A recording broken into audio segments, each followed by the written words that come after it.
Hello students, welcome back to our YouTube channel Rahul sir bio Trivedi. तो बच्चों, आज एक बार फिर से हम लोग एक नई डीपीपी फ्लावरिंग प्लांट्स में करेंगे। मैंने आपको कहा है कि ये नया भीम बैच जो है इसमें डेली क्वेश्चंस और उसके साथ साथ रिवीजन क्लासेस भी स्टार्ट की गई हैं। ज्वाइन करें और अगर पहले से आप हमारे साथ जुड़े हुए हैं तो कंटिन्यू इसको जरूर देखें। निश्चित तौर पर आपको ये 2024 5 मई को सफलता दिलाएगा। तो चलिए बात करते हैं बिना टाइम बर्बाद किए आज के क्लास पे। आज किस पर ध्यान दीजिएगा, anatomy of flowering plants number 6। यानी इससे पहले 5 डीपीपी और कराए गए हैं बेटा। अगर आपने नहीं देखे हैं तो जरूर देखें। बिंदास क्वेश्चन, लाजवाब क्वेश्चन और नीट में आने वाले क्वेश्चन। चलिए बात करते हैं आज के पहले क्वेश्चन की।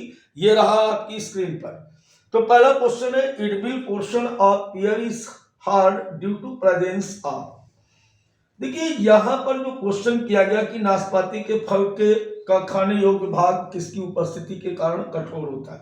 अभी बेटा इस पर मत जाइए कि इसका ऑप्शन में क्या लिखा हुआ है।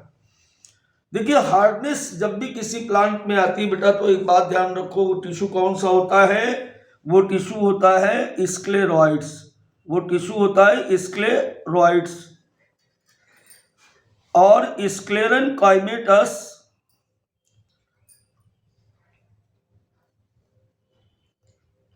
फाइबर।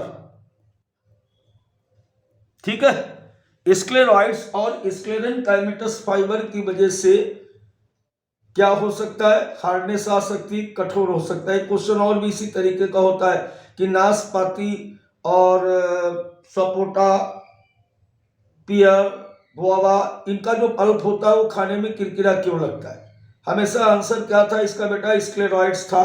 तो फलों का जो पल्प होता है वो स्क्लेरॉइड्स की वजह से होता है। तो पहली बात तो आपको दिमाग में ये रखनी कि इसका आंसर होना चाहिए स्क्लेरॉइड्स। अब देखिए यहाँ पर दिया हुआ है कि मोनोस्क्लेराइड्स, मेलपीजी सेल्स और ब्रैकीस्क्लेराइड्स, ऑस्टियोस्क्लेराइड्स। सही आंसर बेटा इसका है ब्रैकीस्क्लेराइड्स। देखो ब्रैकीस्क्लेराइड्स का मतलब क्या होता है? ये बनी हुई है, ये सामने जो आपकी बनी हुई है ये है ब्रैकी। यहां पर आप देख सकते हो बोर्ड पे ब्रैकीस्क्लेरॉइड्स। यहां पर ब्रैकी का मतलब है ब्रांच्ड। तो यहां पर ये जो देख रहे हो ना, ये स्क्लेरॉइड्स के अंदर जो सेल वॉल है वो डिपोजिशन ऑफ लिग्निन, लिग्निन के जमे होने के कारण ये कई पार्ट में ऐसे बट जाती है, आर्म्स की तरह दिखने लगती। तो इसको हम बोलेंगे ब्रैकीस्क्लेराइड्स। चलिए आज के अगले क्वेश्चन की बात करें अब। थिकनिंग और in collenchyma occurs the due to deposition of cellulose, pectin, lignin and suberin. किसके निक्षेपण के कारण स्थूल कोण ऊतक में स्थूलन बनते हैं? सेलुलोज के कारण, पैक्टिन के कारण, या लिग्निन और सुबेरिन के कारण? जरा स्क्रीन पे देखिए बेटा, ध्यान दीजिए। जैसे यहां पर पूछा क्या जा रहा है, स्क्लेरन काइमेटस टिश्यू के बारे में बात कर रहे हैं। अब जैसे हम यहां पर एक स्क्लेरन काइमेटस सेल बनाते हैं, स्क्लेरन काइमेटस या कोलेन काइमेटस? कोलेन काइमेटस। तो कोलेन काइमेटस की अगर बात करें तो कोलेन काइमेटस में होता क्या कि इसके कॉर्नर्स पर, यहां पर इसके कॉर्नर्स पर, यहां पर इसके कॉर्नर्स पर एक पदार्थ जमा हो जाता है ऐसे, और ये पदार्थ होता है बेटा पैक्टिन। कौन सा पदार्थ होता है ये? पैक्टिन। कभी भी ध्यान रखना, क्या ध्यान रखना कि कोलेन काइमा के केस में, किसके केस में? कोलेन काइमा के केस में लिग्निन नहीं होगा। क्या नहीं होगा बेटा? लिग्निन नहीं होगा। लिग्निन कहां पाया जाएगा? लिग्निन हमेशा पाया जाता है स्क्लेरन काइमेटस में। कहां पाया जाएगा? स्क्लेरन काइमा में पाया जाएगा। और अगर सुबेरिन की बात कर रहे हो, अगर सुबेरिन की बात करोगे तो सुबेरिन कहां पाया जाएगा? सुबेरिन पाया जाता है कैस्पेरियन स्ट्रिप। और सुबेरिन है क्या? Is an vaccine substance. क्या है ये? एक वैक्सी सबस्टेंस है, एक मोमी पदार्थ है जो कैस्पेरियन स्ट्रिप इंडोडर्मिस में प्रेजेंस होता है। सेलुलोज की अगर बात करें तो ये प्राइमरी सेल वॉल बनाते हैं, इनका सेकेंडरी सेल वॉल से कोई मतलब नहीं होता है। तो यहां पर जो क्वेश्चन था, thickening collenchyma occurs due to deposition of तो ये जो डिपोजिशन आपको दिख रही है किसकी है? पैक्टिन की। तो so the right answer is the pectin. इसका सही आंसर क्या हो जाएगा? पैक्टिन। चलिए बात करेंगे अब हम लोग अगले क्वेश्चन की।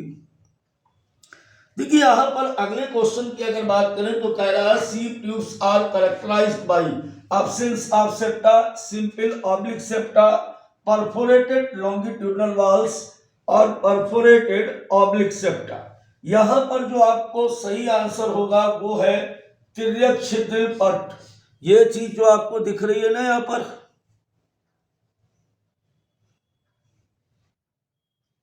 एक मिनट पूरी बात दिखाता हूं आपको भी, ये बार बार भाग रहा है ना।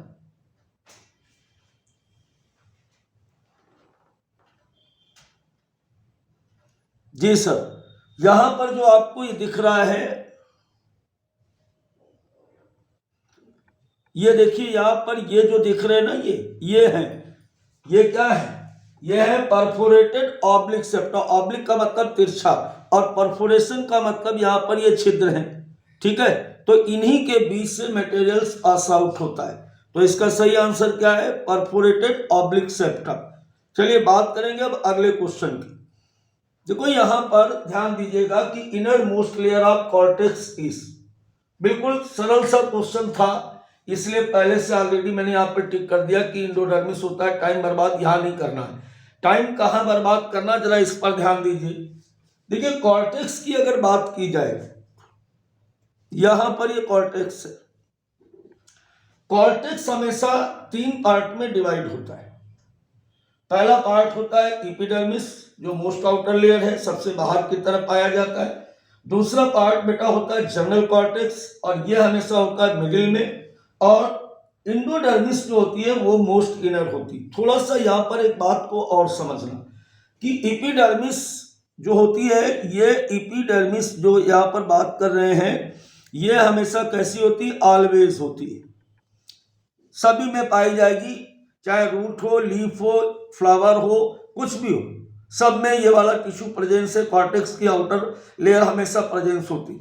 अब अगर हम इसकी बात करें जनरल कॉर्टेक्स की, तो जनरल कॉर्टेक्स जो है ये रूट में होगा। रूट में अगर यहां पर स्टेम होता है तो स्टेम में जनरल कॉर्टेक्स और एपिडर्मिस के बीच में इस जगह पर यहां पर क्या प्रेजेंस होता? यहां पर बेटा हाइपोडर्मिस भी प्रेजेंस होती। क्या प्रेजेंस होती? यहां पर हाइपोडर्मिस भी प्रेजेंस होती, लेकिन हर बार नहीं होगी। मैंने क्या कहा कि आउटर हर जगह पर, एपिडर्मिस, जनरल कॉर्टेक्स सब में पाया जाएगा। इंडोडर्मिस की अगर बात करोगे तो इंडोडर्मिस रूट में ज्यादा स्पष्ट होती है, स्टेम में कम स्पष्ट दिखाई देती। तो I think my point is clear now. कई बार बेटा क्या होता है, ऐसे क्वेश्चन इसलिए हम डालते हैं ताकि बेसिक आपका बहुत क्लियर करा सके कि इस टाइप का कोई क्वेश्चन आपका गलत नहीं होना चाहिए। चलिए अभी क्वेश्चन हमारे सामने, when xylem and phloem are on same radius the vascular bundle said to be. सभी को पता है ये बात की कंजॉइंट होता है। तो यहां पर आप देखिए, मेन मुद्दा था आपको ये बात समझाना। देखो यहां पर आप क्या देख रहे हो, ये चीज आपको दिख रही है जाइलम दिख रहा, और ऊपर की तरफ ये क्या दिख रहा है? ये दिख रहा है फ्लोएम। तो xylem and phloem presence on the same radii, और जब भी सेम रेडियाई पर होते हैं तो इसे कहते हैं हम लोग conjoint vascular bundle is the characteristic features of, characteristic feature of किसका है? स्टेम का। किसका है? स्टेम का। हमेशा स्टेम में इस प्रकार के क्या पाए जाते हैं? वैस्कुलर बंडल पाए जाते हैं। क्लियर हो गई सारी बात। चलिए अब हम बात करते हैं अगले क्वेश्चंस की। अगला क्वेश्चन है बच्चों हमारा, when a meristematic tissue cambium is present inside a vascular bundle the bundle is said to be. देखो यहां पर ये फिगर बना है, इसको आप देखिए। ये फिगर क्या कह रहा है? ये फिगर कह रहा है कि ये हमारा क्या है? फ्लोएम है। ये क्या है? फ्लोएम है। ये क्या है? जाइलम है। ठीक है, जाइलम फ्लोएम के बीच कैम्बियम अगर प्रेजेंस हो, ये कैम्बियम है, तो जाइलम और फ्लोएम के बीच अगर कैम्बियम प्रेजेंस होता है, ये आप देख रहे हो ना, ये बीच में स्ट्रिप जो दिख रही है, अगर कैम्बियम प्रेजेंस होता है तो ऐसे वेस्कुलर बंडल को क्या कहते हैं? देखो अगर आता है तो बिल्कुल इसी क्वेश्चन था कि ओपन, वर्धी, और अगर नहीं आता है तो बड़ा टफ क्वेश्चन है, और वैसे भी जब नहीं आता तो टफ ही है। चलो क्यों है ओपन, इस पर बात कर लेते हैं। ऑलरेडी बेटा आपको पता है कि जो कैम्बियम होता है ये क्या है, ये है एक प्रकार का मेरिस्टमेटिक टिश्यू, मेरिस्टमेटिक टिश्यू है कि नहीं। और मेरिस्टमेटिक टिश्यू का एक कैरेक्टर होता है कॉन्टिन्यू डिवीजन। यहां पर पाई जाने वाली जो सेल हैं वो लगातार बेटा विभाजित होती, कंटिन्यू डिवीजन इसका सीन है। अब जब न्यू सेल आएंगी तो ग्रोथ होगी कि नहीं होगी, तो यहां पर कंटिन्यू डिवीजन से क्या बन रही है, न्यू सेल, और न्यू सेल बनने का मतलब क्या हो रहा है बेटा, ग्रोथ, ग्रोथ हो रही कि नहीं हो रही। तो ये ओपन फॉर, यहां पर आगे आओ, तो ये क्या है, ओपन फॉर ग्रोथ। किसके लिए ओपन है, ग्रोथ के लिए। समझ में आई बात पूरी, कि when a meristematic tissue cambium is present inside the vascular bundle to be said open, open for growth, वृद्धि के लिए, यानी इस प्रकार के वैस्कुलर बंडल जहां भी होंगे वो रूट थिकनिंग में ग्रोथ करेगी, या जहां पर भी रूट का क्या ये तो पाया जाएगा स्टेम में, तो हमेशा लेटरल ग्रोथ या सेकेंडरी ग्रोथ के लिए ये खुले होते हैं। चलिए बात करें अगले क्वेश्चन की। देखिए अगला क्वेश्चन क्या करा, a vascular bundle in which phloem is on both the side of the xylem and separated from it by strip of cambium is said to be. एक संवहन बंडल जिसमें जाइलम के दोनों ओर फ्लोएम रहता है। फिर से देखो डायग्राम में देखो, यहां पर हम क्या देख रहे हैं, यहां पर हम देख रहे हैं कि ये क्या है, ये जाइलम है, और जाइलम के दोनों तरफ, जाइलम के दोनों तरफ यहां पर ये फ्लोएम पाया जा रहा है, ये फ्लोएम पाया जा रहा है। ऐसे वेस्कुलर बंडल को क्या कहते हैं, कैम्बियम भी प्रेजेंस है, ऑलरेडी उसने कहा कि कैम्बियम प्रेजेंस है, तो कैम्बियम भी यहां पर बना लेते हैं, तो ये हो गया हमारा सी। तो जाइल, एक ऐसा जाइलम जो दोनों तरफ फ्लोएम से कवर्ड है और बीच में कैम्बियम पाया जा रहा है, ऐसे वेस्कुलर बंडल को क्या बोलेंगे।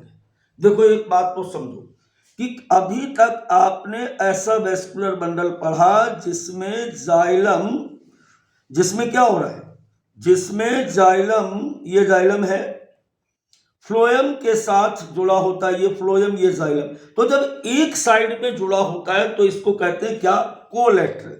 क्या बोलते हैं बेटा, इसको बोलते हैं कोलैटरल, इसे बोलेंगे हम लोग collateral vascular bundle, because xylem attach to phloem one side. यहां पर क्या हो रहा है कि जाइलम फ्लोएम से दोनों तरफ से जुड़ा हुआ है, ये देख रहे हो ना यहां पर, तो दोनों तरफ जुड़ा तो क्या हो गया, बाइकोलेटरल। ये तो कंफर्म हो गया कि बाइकोलेटरल हो गया।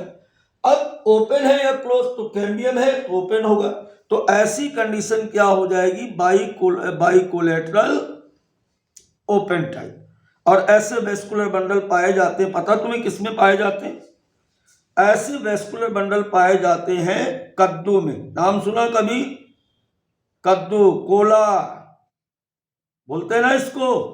सर ऐसा ऑप्शन में नहीं आएगा, मुझे पता है बेटा, आएगा कुकुरबिट्स। क्या लिख के आएगा, कुकुरबिट्स। क्लियर हुआ। तो combined conjoint bicollateral open type vascular bundle found in cucurbits. चलिए अगले क्वेश्चन पर बात करें। देखो ये एक ऐसा क्वेश्चन है कि जनरली अब ऐसा क्वेश्चन आता नहीं है, लेकिन चूंकि सारे वेस्कुलर बंडल से क्वेश्चन करा रहे थे तो मैंने सोचा ये वाला क्यों छूट जाए, है ना। तो ध्यान से देखिएगा, आपके लिए नई बात हो सकती है। यहां पर क्वेश्चन है, a concentric amphivasal vascular bundle is that in which. अब आपने पढ़े नहीं है ये, चलिए पहले इसको देख लेते हैं, इसको पढ़ाने की वजह से ही यहाँ पर मैंने लिखा था इसको। कंसेंट्रिक का मतलब होता है राउंड शेप, कंसेंट्रिक का मतलब होता है गोलाकार। तो जब वेस्कुलर बंडल कैसे हो, सर्कुलर हो, गोलाकार हो, तो उसको हम बोलते हैं कंसेंट्रिक। पहली बात तो ये समझो। दूसरी बात फाउंड इन टेरिडोफाइट्स। अभी जो एनाटॉमी हम कर रहे हैं वो एंजियोस्पर्म की है। अब टेरिडोफाइट्स की एनाटॉमी नहीं पढ़ाई जाती है, सिलेबस में नहीं है, इसलिए इस टाइप के क्वेश्चन अब नहीं आते हैं। तो यह क्वेश्चन केवल जानकारी के लिए। तो concentric vascular bundle found in the pteridophytes. अब ये दो प्रकार के होते हैं। पहला होता है एम्फीबेसल, दूसरा होता है एम्फीक्राइबल। जब एम्फीबेसल कंडीशन होती है तो फ्लोएम इनसाइड होता है और जाइलम आउटसाइड होता है। इसका मतलब क्या समझे, इसका मतलब ये होगा कि फ्लोएम, जैसे यहां पर हम मान लें ये पी है, पी अंदर की तरफ है, और जो जाइलम है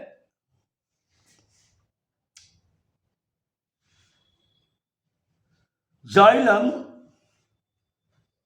इस प्रकार से, ये जाइलम बाहर की तरफ है।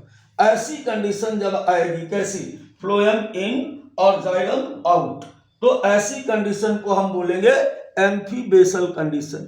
ठीक है, अब आ जाओ एम्फीक्राइबल। तो एम्फीक्राइबल में जाइलम इन फ्लोएम आउट। अब की बार क्या हो जाएगा कि जाइलम इन और फ्लोएम आउट। ऐसी कंडीशन जब होती तो इसे कहते हैं हम लोग एम्फीक्राइबल। तो क्लियर हो गया। अब इसमें सर आंसर क्या था भाई, आंसर खुद ही देखो क्या कह रहा है, एम्फीबेसल वेस्कुलर बंडल। तो एम्फीबेसल कौन है, एम्फीबेसल में फ्लोएम इन है, फ्लोएम अंदर की ओर जाइलम से घिरा हुआ। ऑप्शन क्या आएगा बेटा इसका, इसका ऑप्शन आएगा थर्ड। इसका आंसर क्या है सही, थर्ड। चलिए देखो, बिना एमसीक्यू किए पढ़ने से भाई साहब कुछ नहीं होना, चाहे जितना आप पढ़ते रहो, जब तक आप क्वेश्चन नहीं करोगे। एक कहावत है कि दिमाग को जितना परेशानी में डालोगे उतना ये बाहर निकलने का प्रयास करेगा। तो क्वेश्चन दरअसल होता क्या है, आप क्या करते हो कि वही लेके बैठ जाते हो, रोज पढ़ रहे हो, वही नोट्स पढ़ रहे हो, वही बुक पढ़ रहे हो, वही लाइनें। तो ये ठीक है कि वो चीज आपसे वो याद हो गई, लेकिन ये बिल्कुल आप नहीं कह सकते हो कि जो क्वेश्चन आएगा वो हम कर लेंगे उसको पढ़ने के बाद। क्योंकि जब तक क्वेश्चन प्रैक्टिस नहीं करोगे तो दिमाग परेशानी में नहीं पड़ेगा। जितना ज्यादा एमसीक्यू करोगे एग्जाम तक, उतना ये शार्पनेस बढ़ेगी, क्वेश्चन पढ़ने की स्पीड बढ़ेगी, आंसर देने की स्पीड बढ़ेगी। जो आपका अभी माइनस लग जाते हैं, आप इनकरेक्ट करते हो, उस पर भी कंट्रोल होगा। सो करते रहिए, क्या लगे रहिए राहुल सर के साथ। एमसीक्यू करेगा वो डॉक्टर बनेगा। आइए अगले क्वेश्चन पर बात करते हैं। देखिए, the basic difference between stem and root is that stem is. अब सोच रहे हो ये इतना बड़ा एरो काहे लगा रखा है। अरे यार, एरो लगाने का कारण अब तुम बोर्ड पर देखो क्या, कि difference between stem and root. सबसे पहले क्या आया, स्टेम आया कि रूट आया? तो पहले बेटा यहां पर आया स्टेम। पहले क्या आया, स्टेम। तो स्टेम के कंपेयर में हमें देखना है रूट को। अब देखो, स्टेम की अगर बात करें तो स्टेम में कैसा होता है, इंडार्च, और एक्सार्च कैसा होता है, किसमें होता है, ये होता है रूट में। याद आया कुछ? रूट में क्या होता है, रूट में ये होता है कि प्रोटोजाइलम किधर होगा, आउटवर्डली, और मेटाजाइलम किधर होगा, मेटाजाइलम क्या होगा, इनसाइड। और स्टेम में कैसा होता है कि प्रोटोजाइलम इन सेंटर यानी इनसाइड होता है, इनसाइड होगा बेटा, इनसाइड होगा। और मेटाजाइलम किधर होगा, मेटाजाइलम किधर होगा, मेटाजाइलम होगा आउटवर्डली। ठीक है, तो मेन अंतर क्या होगा, इंडार्च और एक्सार्च का होना। इसमें पहले स्टेम था, इसलिए सही आंसर क्या आएगा, सही आंसर क्या आएगा, इंडार्च। चलिए बात करते हैं अगले क्वेश्चन की। तो अगला क्वेश्चन हमारे पास ये है बेटा, यहां पर इस तरीके से ध्यान रखें। In general the cell of cortex lack chlorophylls. सामान्य तौर पर क्या होता है, कॉर्टेक्स की कोशिकाओं में क्लोरोफिल नहीं पाया जाता है। न्यूक्लियस तो पाया जाएगा, नहीं तो फिर जीवित कैसे रहेगी। और रिजर्व फूड मटेरियल उसका कैरेक्टरिस्टिक फीचर है। और वैक्यूल्स नहीं होगी या न्यूक्लियोलस तो अगर न्यूक्लियस है तो न्यूक्लियोलस भी होगा। समझ गए बात को। चलिए बात करें अब अगले क्वेश्चन की। अगला क्वेश्चन है TS of material exhibit conjoint collateral in dark and close bundles scattered in ground tissue, what should be the materials. एक पदार्थ का अनुप्रस्थ काट काटने पर उसमें भरण ऊतक में बिखरे हुए संयुक्त समपार्श्विक अंता आदि दारुक अवर्धी बंडल दिखते हैं, यह पदार्थ क्या होगा। एक बीजपत्री जड़ होगी, द्विबीजपत्री जड़ होगी, एक बीजपत्री तना होगा या द्विबीजपत्री तना होगा। जिनको क्वेश्चन नहीं समझ में आया वो दोबारा से ध्यान दें। कोई ऐसा पदार्थ है जिसको काटने पर उसमें इस प्रकार से आधारी ऊतक में बिखरे हुए वेस्कुलर बंडल पाए जाते हैं, तो ये पदार्थ क्या हो सकता है। यानी ये सेक्शन कटिंग किसकी है, ये सेक्शन कटिंग है किसकी, ये सेक्शन कटिंग बेटा किसकी है। ये सेक्शन कटिंग आपको दिख रही है, ये है मोनोकॉट स्टेम की। हमेशा ध्यान रखो कि स्कैटर्ड वेस्कुलर बंडल बिखरे हुए संवहन ऊतक किसकी विशेषता है, एक बीजपत्री तने की। क्लियर हुआ। चलिए बात करें अगले क्वेश्चन की। अब अगला क्वेश्चन क्या कह रहा है, sclerenchymatous bundle sheath is present in. इसको भी देखो, एक बात ध्यान रखो, जो जैसे ये वेस्कुलर बंडल है इस तरीके से ऐसे होता है,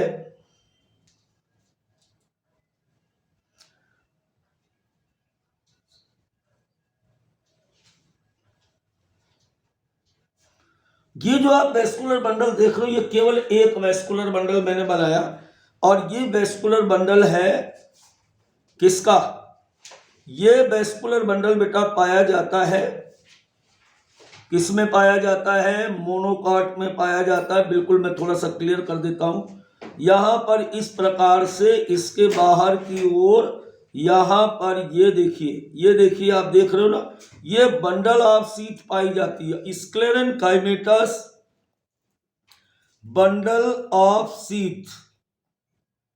ये स्क्लेरेंकाइमेटस बंडल ऑफ सीट पाई जाती है, यहां पर आप देख रहे हो ना।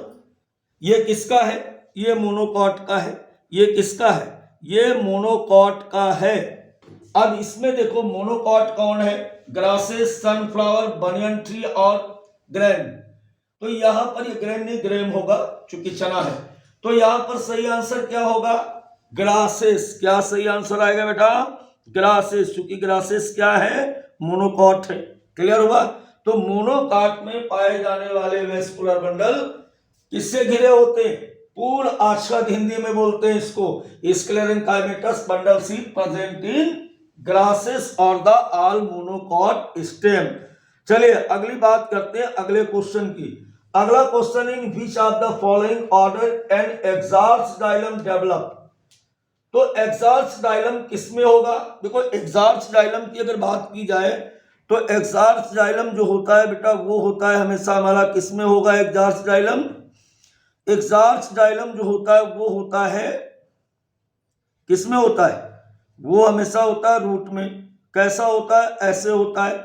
यानी यहां पर प्रोटोजाइलम बाहर की ओर और मेटाजाइलम किधर होता है, मेटाजाइलम अंदर की ओर होता है। बाहर की ओर प्रोटोजाइलम और अंदर की ओर मेटाजाइलम पाया जाता है। अरे यार भाग गया वो, तो दोबारा पकड़ के लाते हैं, तुम चिंता मत करो। ये लो अब की बार 2 बनाए ताकि भागने ना पाए, एक और बना लेते हैं। हाँ वो तो भाग गया बीच से, बड़े धोखेबाज लोग होते हैं, बीच से भाग जाते हैं। अब की बार नहीं भागने दूंगा, थोड़ा चमकीला करो ज्यादा दिखे। हाँ अब क्लियर हुआ। तो बेटा ये क्या है, ये है प्रोटोजाइलम और ये क्या है, ये है मेटाजाइलम। ये कंडीशन हो गई एक्सार्स की, और इसे हम क्या बोलते हैं, सेंट्रीपिटल कंडीशन। क्लियर हुआ, अभिकेंद्री। चलिए बात करें अगले क्वेश्चन की। In leaves the vascular bundle are, पत्ती में पाए जाने वाले, आज मैं संवहन ऊतक के पीछे पड़ा हूं, पत्ती हो, तना हो, जड़ हो, एक बीजपत्री, द्विबीजपत्री, टेरिडोफाइट, फलाने ढिमकाने, सबके वेस्कुलर बंडल के क्वेश्चन करने, ध्यान रखो। अब यहां पर फिर मैंने क्वेश्चन पूछ दिया कि in leaves the vascular bundle are bicollateral open type, collateral open type, collateral close type, radial exarch. चलो देखते हैं लीफ में कैसा होता है। मान लेते हैं कि यहां पर हमारे पास एक ये लीफ है, एक बेटा ये लीफ एपिडर्मिस, दूसरा लोअर एपिडर्मिस, ऐसे हो गया। अब इसके बीच में ये वेस्कुलर बंडल है, यहां पर हमेशा यक्स और यहां पर पी, ये हमेशा क्या है, जाइलम है, और ये क्या है, ये फ्लोएम है। तो ये वेस्कुलर बंडल कैसे दिख रहे हैं, कंजॉइंट तो मेरे को दिख रहे हैं, तो कंजॉइंट भैया कहां कहां दिख रहा है, कहीं नहीं दिख रहा। अब देखो जाइलम फ्लोएम के एक साइड में जुड़ा है, तो कोलेट्रल तो पक्का हो गया, तो कोलेट्रल दो जगह है। अब देखो ओपन है या क्लोज है, ओपन कब होगा, जब कैम्बियम होगा। ओपन कब होगा, जब कैम्बियम होगा। बेटा यहाँ कैम्बियम है, नहीं है, यहाँ पर क्या, नो कैम्बियम। जब बेटा नो कैम्बियम होगा तो क्या हो जाएगा, क्या हो जाएगा, collateral and close type vascular bundle found in the leaf. I think clear हुआ। चलिए बात करते हैं अगले क्वेश्चन की। अगला क्वेश्चन क्या है हमारे पास, stomata absent in the epidermis of leaf, stem, branch and root. अबे ये तो गधा भी बता देगा, क्या बता देगा, ढेंचू ढेंचू करके क्या बताएगा कि रूट में नहीं पाए जाते स्टोमेटा। कहाँ नहीं पाए जाते, stomatal operators always presence with the aerial part of the plant. हमेशा पौधे के वायवीय भागों में पाए जाते हैं। रूट कहाँ वायवीय यार, अंडरग्राउंड होती है, छोटा बच्चा भी जानता है। चलो अगला क्वेश्चन हमारे पास है, cambium bands are present in, छोटे बच्चों वाला क्वेश्चन एक बार फिर से, कहाँ पाया जाएगा, इंडोडर्मिस। कितनी बार ये क्वेश्चन हो गया, 2-3 डीपीपी में मैंने कराया, सुबेरियन वैक्सी मटेरियल और वाटर इम्परमेबल, कई बार ये बात हो गई, इसलिए टाइम बर्बाद मत करो। चलिए in Cucurbita stem vascular bundle are, थोड़ी देर पहले बताया गया था यही क्वेश्चन, बना के दिखाया था कुकुरबिटा में कैसा है कि इस तरीके से ये जाइलम दोनों तरफ से फ्लोएम से घिरा हुआ है, ऐसे बताया था। और ऐसा वेस्कुलर बंडल कैसा हो गया, बाइकोलेटरल। कैसा हो गया बेटा, बाइकोलेटरल। आंसर क्या होगा, 4। चलो बात करते हैं अगले क्वेश्चन की। अगला क्वेश्चन है, lignin is a major component of cell wall of, किसकी, जाइलम की, फ्लोएम की, पैरेन्काइमा की, कैम्बियम की। लिग्निन किसकी कोशिका भित्ति का मुख्य घटक है। ये वाला मामला देखो गड़बड़ है, चूंकि स्क्लेरेंकाइमेटस फाइबर में लिग्निन पाई जाएगी और फ्लोएम इसमें जाइलम फाइबर में भी लिग्निन होगी और फ्लोएम में भी होगी। तो अब इसमें चूंकि दोनों आंसर सही हैं इसलिए पहला मान लिया जाएगा, वैसे दोनों में पाया जाएगा। चलिए अगला क्वेश्चन की बात करें। अगला क्वेश्चन कह रहा, which xylary element is living, vessels, काइटिड, फाइबर, तीनों मुर्दा हैं, जिंदा कौन है, पैरेन्काइमा। हमेशा मृदुतक कोशिकाएं कैसी होती हैं, गोल अंडाकार बहुभुजी अंतराकोश की स्थान युक्त बड़े केंद्रक स्पष्ट जीव द्रव्य वाली जीवित कोशिकाओं को मृदुतक कोशिकाएं या पैरेन्काइमा कहते हैं। तो राइट आंसर इसका क्या होगा, मृदुतक या पैरेन्काइमा। क्लियर हुआ। चलिए अब बात करें अगले क्वेश्चन की। Apical, intercalary and lateral meristems are differentiated on the basis of, किसके आधार पर, शीर्षस्थ, अंतर्वेशी और पार्श्वी ऊतकों में किसके आधार पर इन्हें बांटा गया है। बेटा ये खुद ही कह रहा है किसके आधार पर बांटा गया, स्थिति के आधार पर, पोजीशन के आधार पर। किसके आधार पर, एपिकल का मतलब क्या है, शीर्ष पर पाया जाना, और शीर्ष क्या होता है, लोकेशन है, उपस्थिति है। चलिए लो यार मजा आ रहा था, क्वेश्चन ही खत्म हो गए। ठीक है बेटा, फिर मिलते हैं एक नई क्लास के साथ, अल्टरनेट। ध्यान रखें, देखिए एनाटॉमी का क्या चल रहा है, डीपीपी सेशन चल रहा है, और साथ में बच्चों मॉर्फोलॉजी का रिवीजन चलेगा। फिर एनाटॉमी के जब क्वेश्चन समाप्त हो जाएंगे तो मॉर्फोलॉजी के डीपीपी आएगी और एनाटॉमी का हम रिवीजन कराएंगे, ताकि कहीं भी कोई कसर नहीं होना चाहिए और आपको इसी साल डॉक्टर बनना है। समझ गए। बाय बाय, फिर मिलते हैं एक नई क्लास के साथ।